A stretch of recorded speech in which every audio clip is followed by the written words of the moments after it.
Okay, so this is the last week that we have to work on our clay masks. They need to be finished by the end of class on Wednesday. So it's really important that everybody is prepared to work today. I know we've been having some troubles with the storage shelves and slabs being taken or uncovered. So I went ahead and labeled every single shelf with student names.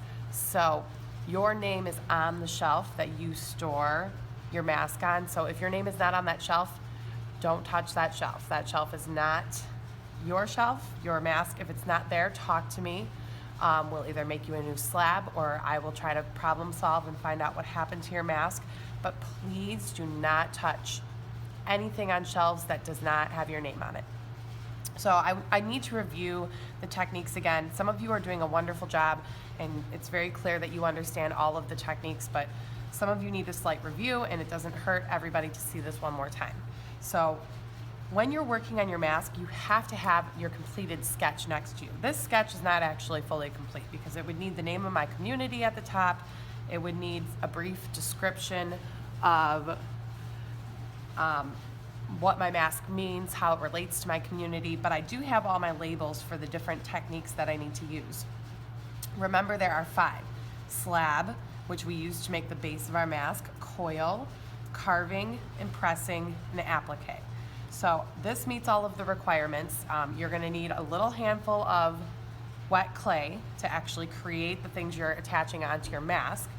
And you need a bag with all the tools in it, 1 per table. Please, I organized these last week so they have all the right tools in them. So make sure that you're not mixing them up with other bags.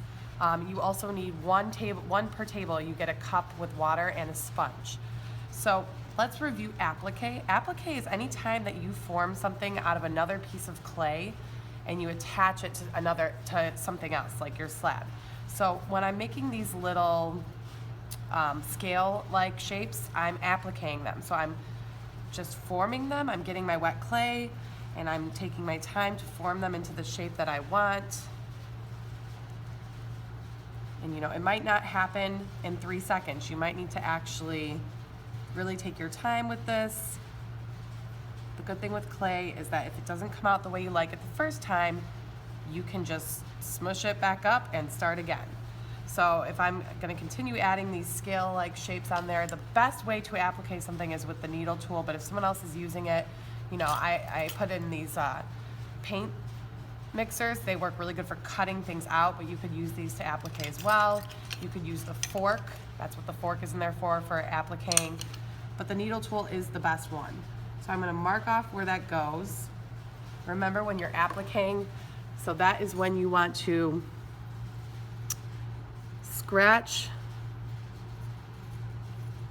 into your clay. So I'm scratching into the thing I'm attaching it to. I'm scratching the piece that I'm attaching. And then the next step is to put water and then scratch it again. And that creates slip. And then I need to do the same thing here. Water, scratch again.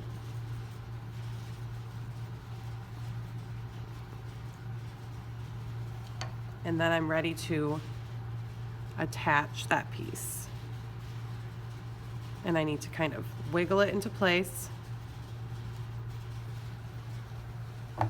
And then I can go ahead and make sure that it's smooth and looks the way that I want it to look. Maybe I want to go ahead and use my wooden tool to clean around the attachment edges to make sure it's nice and smooth. If I see cracks, I can smooth them out. So that is how you applique. That's a review of that.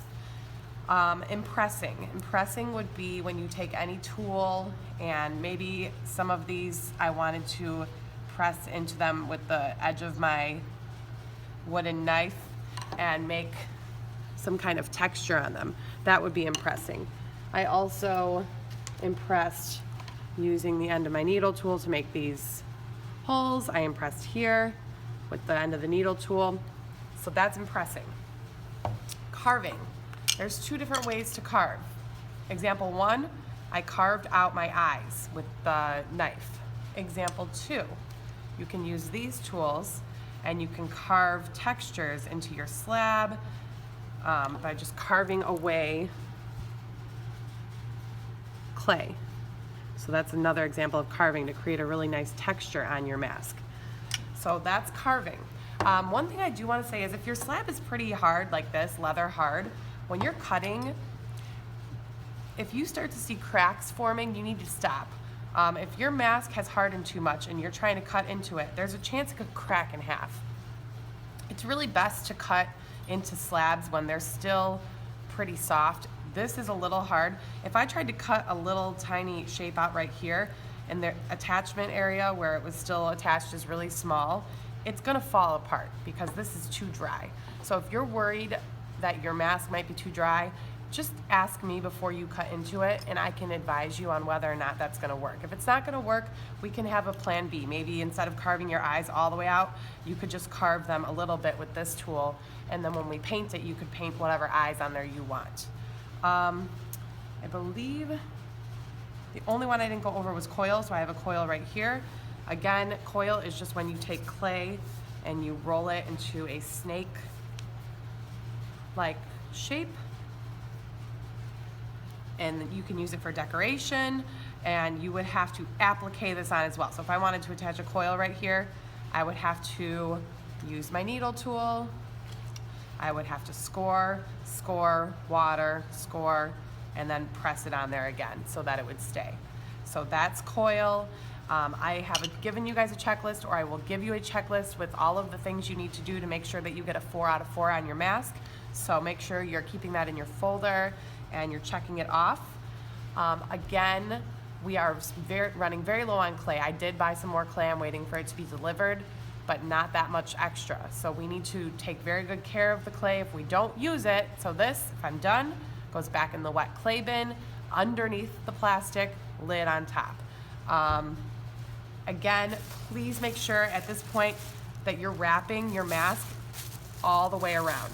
Take the plastic wrap and just wrap it up super tight, because this room has a lot of air blowing through it, and if you're not wrapping it all the way like that, it will definitely dry out before you come back. And it's also not, people, even though no one should be going to the other shelves, if you don't wrap it all the way around like this, it's easy for it to get lifted up and not recovered. But when it's wrapped like this, really, really tightly, it's not that easy for someone just to lift the plastic off of it. So this is another way to ensure that hopefully no one is going to open your mask up and it could accidentally dry overnight. All right, so that is it. Hopefully I will be able to come around and help you all as much as you need today.